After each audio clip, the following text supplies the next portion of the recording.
Shalom Bapak Ibu yang diberkati Tuhan. Sebelum kita merenungkan sabda Tuhan, mari kita bersatu di dalam doa. Segala puji, syukur, hormat kami kepadamu ya Tuhan. Kami mensyukuri setiap kasih karunia Tuhan yang Tuhan boleh berikan kepada kami sampai pada detik ini. Terima kasih buat kesempatan ini Tuhan.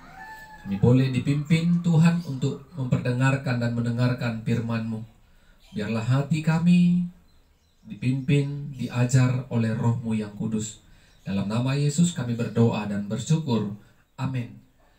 Ibu bapak saudara-saudara yang diberkati Tuhan, firman Tuhan menyapa kita pada saat ini dari Kejadian pasal 41 ayat 37 sampai 42. Kejadian pasal 41 ayat 37 sampai 42. Kami akan bacakan firman Tuhan bagi kita, demikianlah firman-Nya. Usul itu dipandang baik oleh Firaun dan oleh semua pegawainya. Lalu berkatalah Firaun kepada para pegawainya, "Mungkinkah kita mendapat orang seperti ini, seorang yang penuh dengan Roh Allah?" Kata Firaun kepada Yusuf, "Oleh karena Allah telah memberitahukan semuanya ini kepadamu, tidaklah ada orang yang demikian, berakal budi dan bijaksana seperti engkau. Engkaulah menjadi kuasa atas istanaku, dan kepadamu perintahmu seluruh rakyatku akan taat. Hanya tata inilah kelebihanku daripadamu." Selanjutnya Firaun berkata kepada Yusuf, "Dengan ini aku melantik engkau menjadi kuasa atas seluruh tanah Mesir." Sesudah itu Firaun menanggalkan cincin materainya dari jarinya dan mengenakannya pada jari Yusuf. Dipakaikannya lah kepada Yusuf pakaian daripada kain halus dan digantungkannya kalung emas pada lehernya. Amin. Bapak Ibu saudara-saudara yang diberkati Tuhan, tema firman Tuhan bagi kita pada saat ini, Roh Tuhan beserta kita. Roh Tuhan beserta kita. Saudara-saudara, penderitaan akan berganti dengan kebahagiaan. Tetapi kebahagiaan yang dimaksud adalah kebahagiaan ketika kita boleh bertahan dalam situasi penderitaan itu, kita keluar dan di sanalah kita merasakan kebahagiaan. Bagaimana kita bisa bebas, terlepas dari penderitaan yang sedang kita alami. Banyak orang ibu bapak yang diberkati Tuhan tidak mau hidupnya di dalam penderitaan. Maunya bahagia selalu. Sehingga berbagai cara yang tidak benar pun dikerjakan asalkan penderitaan tidak dilalui dan kebahagiaan didapatkan. Dan kebahagiaan itu instan. Mau kaya, mencuri. Mau kaya, menipu orang. Mau disenangi orang, memfitnah orang, menyindir orang. Kebahagiaan itu dia mau peroleh secara cepat, instan, tanpa melalui proses-proses di dalam mencapai kebahagiaan itu. Tentu proses itu adalah penderitaan. Tidak ada orang yang pernah bahagia tanpa melewati proses penderitaan. Terlebih kita sebagai orang percaya. Apakah ketika penderitaan itu silih berganti dalam kehidupan kita, kita berpaling dari Tuhan dan meninggalkan Tuhan dan mencari jalan keluar yang ditawarkan dunia, sehingga kita menikmati kebahagiaan dunia? Tidaklah demikian Bapak Ibu yang diberkati Tuhan. Kita mau belajar dari kebenaran firman Tuhan yang diberikan oleh Yusuf bagi kita pada saat ini. Tentu kita mengenal perjalanan hidup Yusuf. Yusuf tidak disenangi oleh saudara-saudaranya. Karena saudara-saudaranya cemburu, ayah Yusuf lebih menyayangi Yusuf dibandingkan dengan saudara-saudaranya, sehingga saudara-saudaranya putuskan untuk menjual Yusuf ke tanah Mesir. Tentu di tanah Mesir Yusuf hidup sebagai budak.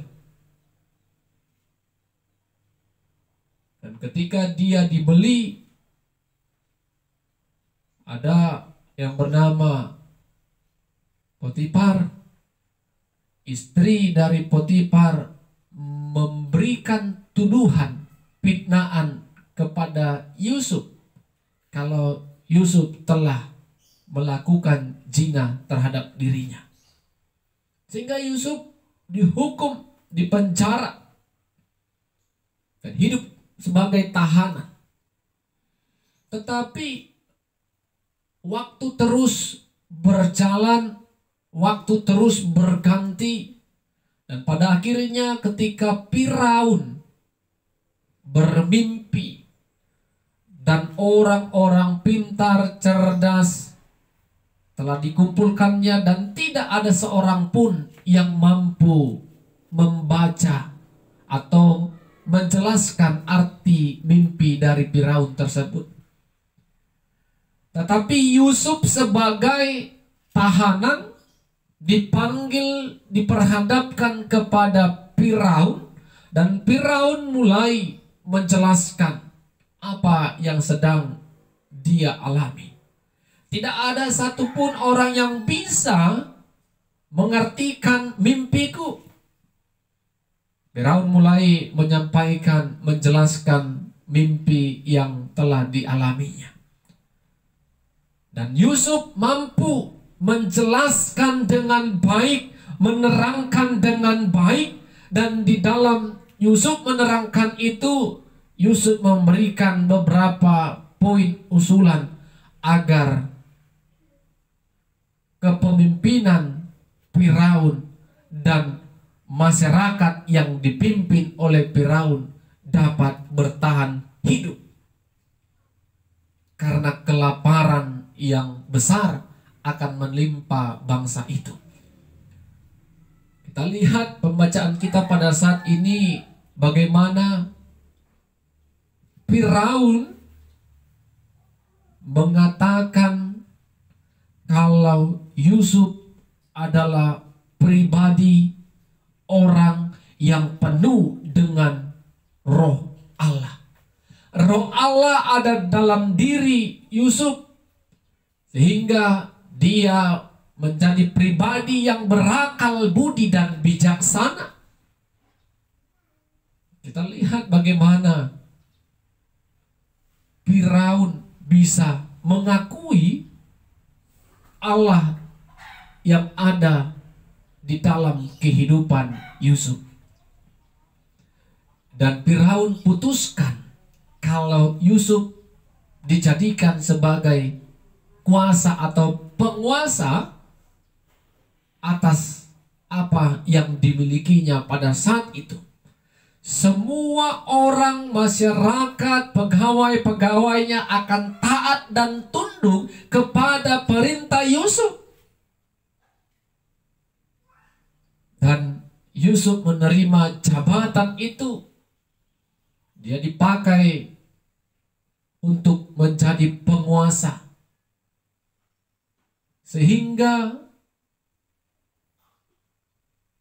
Firaun melantik Yusuf pada saat itu juga dengan memberikan cincin pada jarinya kepada jari Yusuf, dan memakaikan kain lenan halus, kain halus kepada Yusuf, dan memberikan kalung emas kepada Yusuf.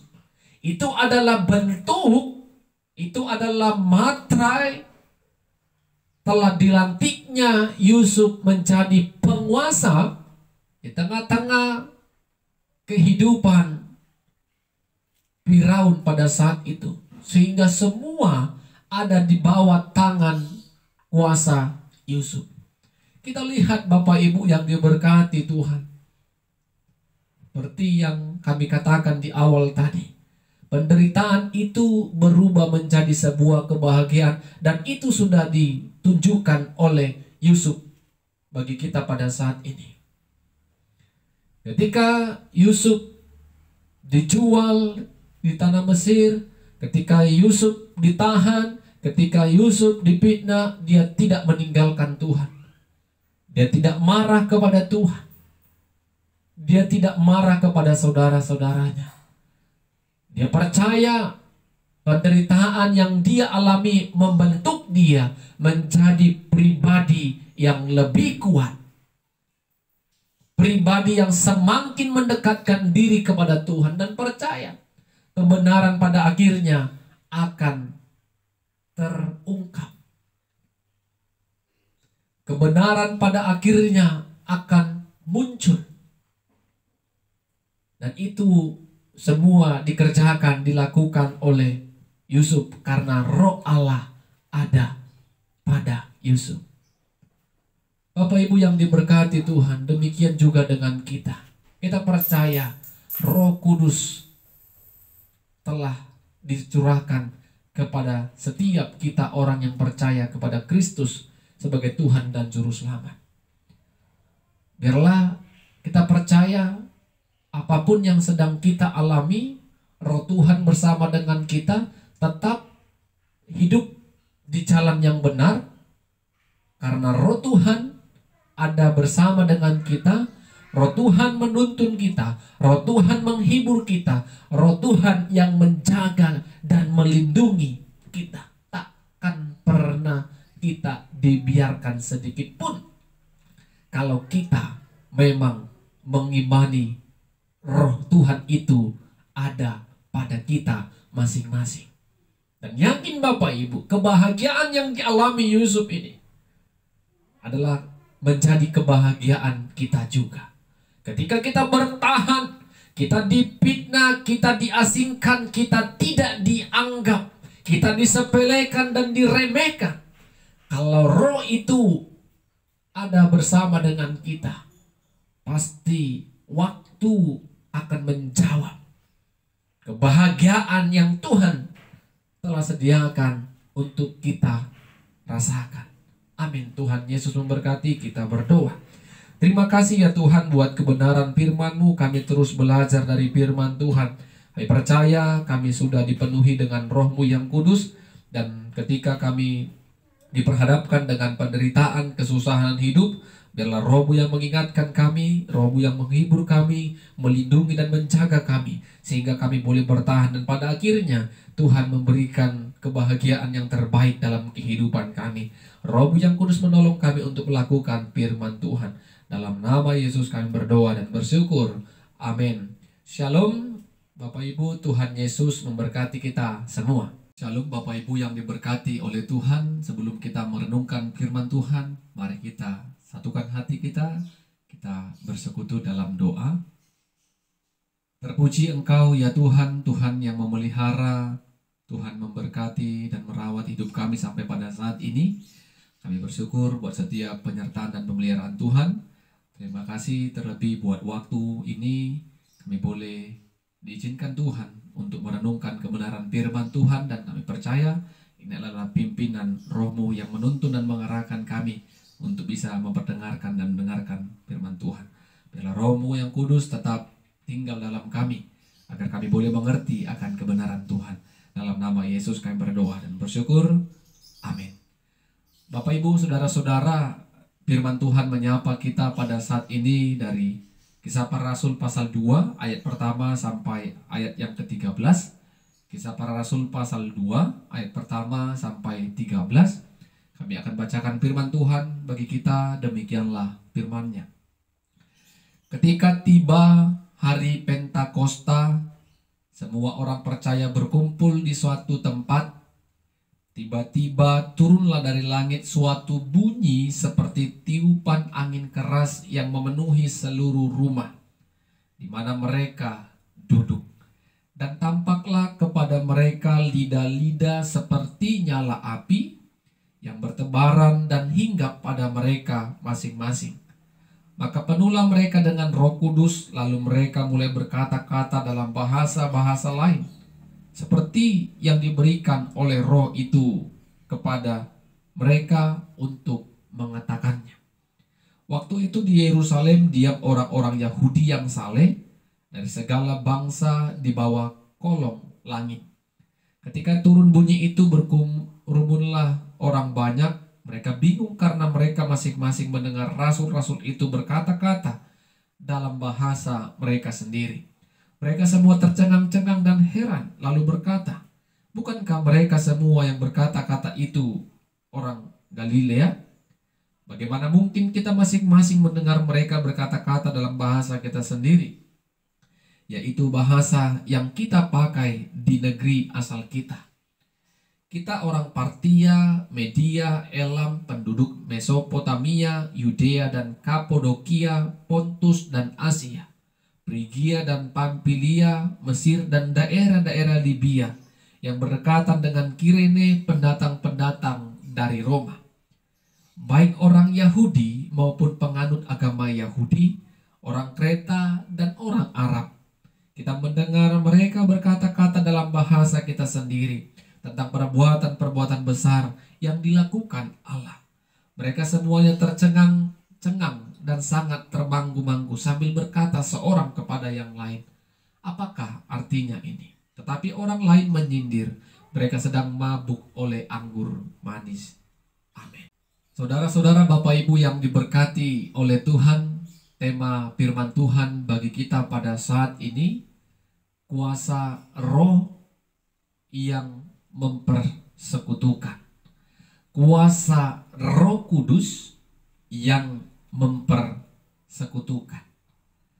Saudara-saudara, Bapak Ibu yang diberkati Tuhan, pada minggu ini kita memasuki Minggu Pentakosta, artinya hari ke-50 atau di hari ke-50 setelah Paskah, ditandai dengan tercurahnya atau turunnya Roh Kudus kepada rasul-rasul Kristus dan kepada orang-orang percaya pada saat itu. Kalau dalam perjanjian lama, tradisi perayaan hari Pentakosta ini adalah hari di mana bangsa Israel mengucap syukur karena hasil panen gandum mereka. Dan itu mereka rasakan karena kasih Tuhan. Selain itu juga tradisi hari Pentakosta ini diperingati oleh bangsa Israel setelah mereka merayakan Paskah hari ke-50-nya. Paskah bagi perjanjian lama, di mana mereka keluar dari perbudakan tanah Mesir. Itulah pemahaman pengertian dari Pentakosta kalau kita lihat dari perjanjian lama dan sampai kepada perjanjian baru. Bapak Ibu yang diberkati oleh Tuhan, kalau kita baca Kisah Para Rasul pasal 2 ini, tadi dikatakan pada hari Pentakosta. Tiba hari Pentakosta di mana orang-orang percaya, orang yang sudah memberikan dirinya untuk percaya kepada Kristus, dan mereka berkumpul di suatu tempat. Dan tentu mereka juga bersama dengan rasul-rasul Kristus atau murid-murid yang telah dipilih oleh Kristus untuk melanjutkan pelayanan setelah Yesus telah tiada. Kita bisa bayangkan Bapak Ibu, setelah peristiwa kematian atau setelah peristiwa pasca kebangkitan Kristus, orang-orang yang sudah menetapkan diri, memutuskan dirinya untuk percaya kepada Kristus, pasti masih hidup di dalam ketakutan. Mungkin masih ada perasaan kecemasan, kegentaran, atau kekhawatiran. Begitu juga dengan para rasul-rasul. Mereka juga belum cukup berani dalam memberitakan Injil, dalam menyaksikan kematian dan kebangkitan Kristus itu di depan umum. Mereka belum cukup berani.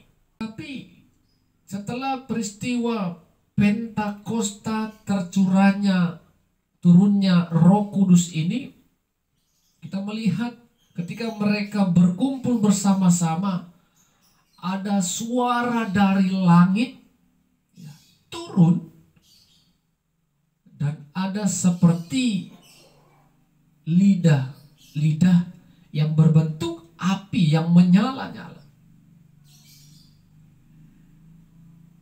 hinggap kepada mereka. Mulailah mereka dipenuhi dengan Roh Kudus. Ketika Roh Kudus sudah hinggap pada mereka, mulailah mereka berkata-kata dengan berbagai banyak bahasa. Tentu bahasa yang mereka sampaikan adalah bahasa yang dapat dimengerti setiap orang yang ada di sekitar itu. Ketepatan pada saat itu, ada orang-orang Yahudi yang saleh yang berada dan melihat apa yang sedang terjadi di hari Pentakosta saat itu. Mereka semua heran bagaimana rasul-rasul bersaksi tentang perbuatan-perbuatan Allah yang besar, dan mereka mengerti apa yang mereka sampaikan, padahal mereka adalah orang-orang Galilea, mereka yang hadir pada saat itu dari latar belakang bahasa yang berbeda-beda, tetapi mereka boleh mengerti apa yang disaksikan oleh rasul-rasul saat itu. Bapak Ibu bisa lihat pekerjaan Roh Kudus itu sungguh nyata. Yang tadinya rasul-rasul tidak mempunyai keberanian untuk bersaksi, mungkin tidak mempunyai kemampuan untuk bersaksi, tetapi ketika Roh Kudus itu hinggap pada diri mereka, mereka dengan leluasa menyaksikan segala karya dan perbuatan besar yang pernah dikerjakan Allah. Dan kuasa Roh Kudus itu nyata juga kepada orang-orang yang mendengar atau orang-orang yang ada di sekitar itu. Kenapa Bapak Ibu? Karena orang yang mendengar juga mengerti dan paham apa yang diterangkan, apa yang disaksikan, apa yang disampaikan oleh rasul-rasul tersebut. Di sanalah Roh Kudus bekerja.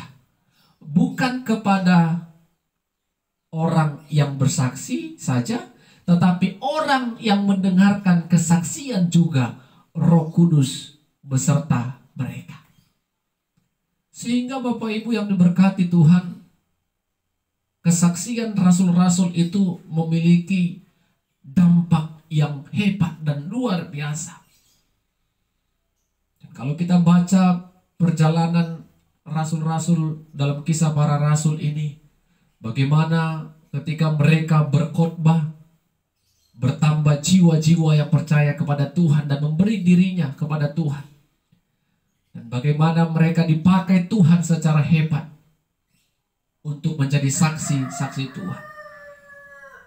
Dan Roh Tuhan juga nyata kepada setiap jemaat mula-mula, sehingga mereka boleh hidup, memberikan hatinya, waktunya, pikirannya, tenaganya, bahkan materinya untuk Tuhan. Semua itu pekerjaan Roh Kudus.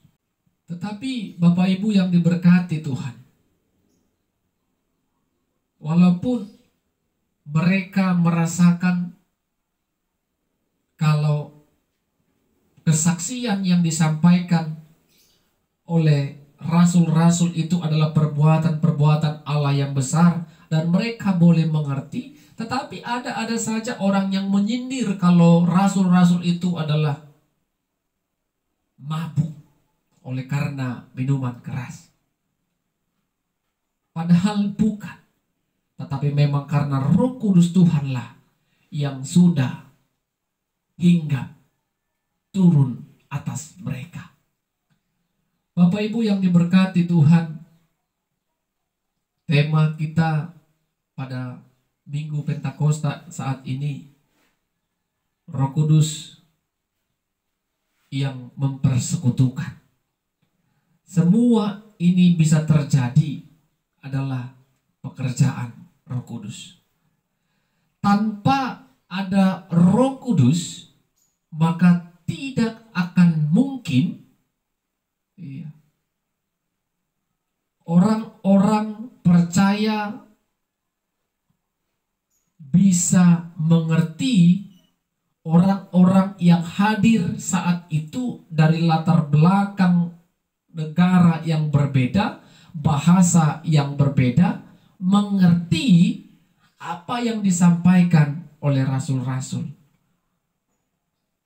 Jadi Bapak Ibu yang diberkati Tuhan, disinilah kita harus memahami, harus mengimani, dan jangan pernah mengabaikan atau mengesampingkan pekerjaan Roh Kudus dalam kehidupan kita. Di tengah-tengah kehidupan orang percaya, Tuhan telah berikan Roh-Nya atau Roh Kudus kepada kita, sehingga kita boleh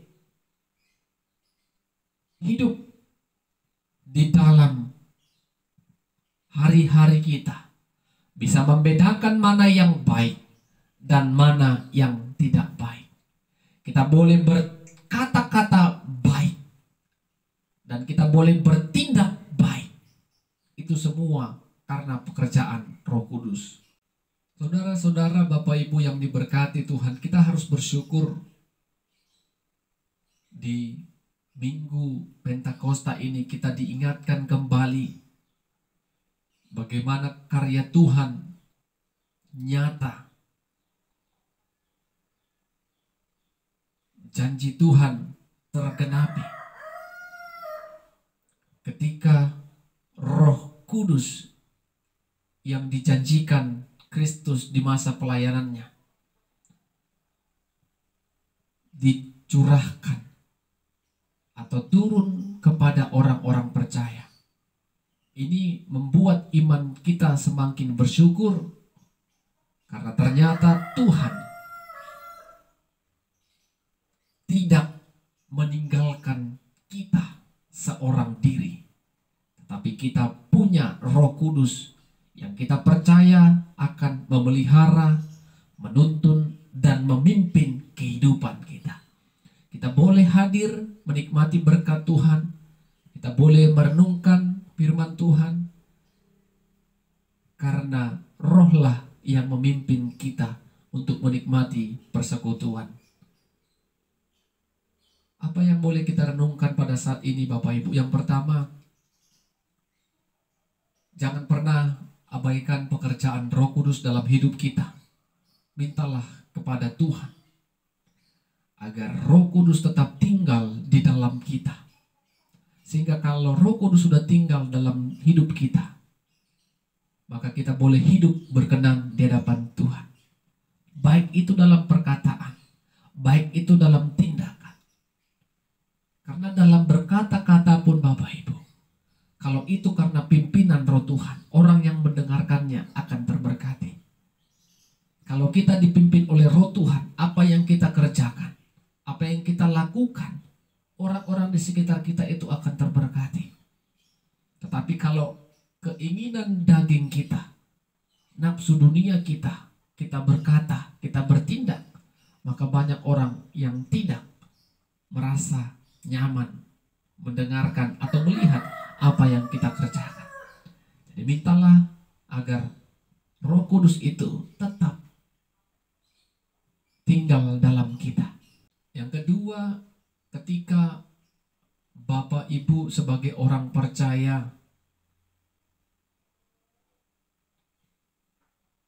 pada saat Roh Kudus Tuhan ada di dalam diri kita, kita akan dimampukan Tuhan untuk bersaksi.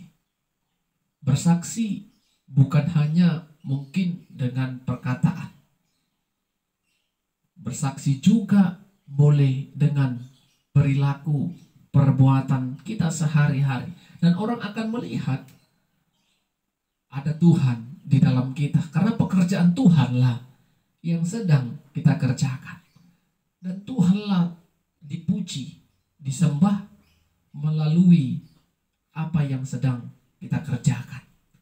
Jadi Bapak Ibu yang diberkati Tuhan, sebagai orang percaya, kita percaya Roh Tuhan atau Roh Kudus itu sedang hidup, sedang berada di dalam diri kita.